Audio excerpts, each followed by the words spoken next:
Yaşlar mengü yaşsa deymen, Allah bizge bergini ayan. Fakat ölümden habersiz insan. Yaxşılar çalğan sazni sevindim, yaxşılar etqan muğni sevindim. Yaxşılar ketdi qadirsiz niçin, dua qilayli yaxşılar üçün.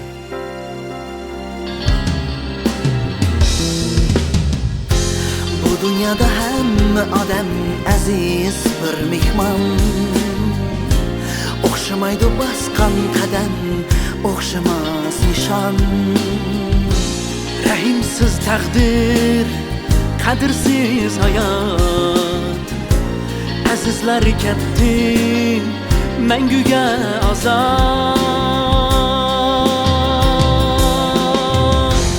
Yığladım kalgan arzular üçün, yetmegen maqsad armanlar üçün. Yaxşılar ezip yandırgan çırak, insanға ayan hayat bir sınav.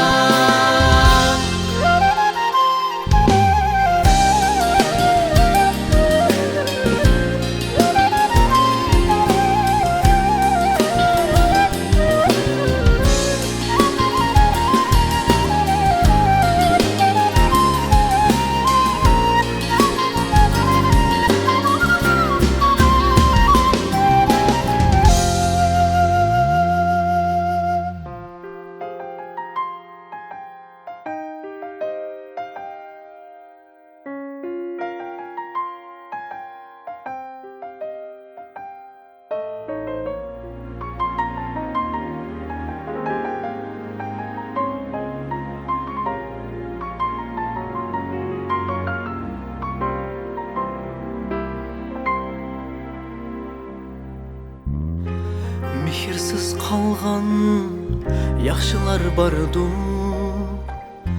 açıqdın qalbi solğanlar bardır. İnsapni Allah bergini ayan, biz yaxşılar biz qilayli bayan.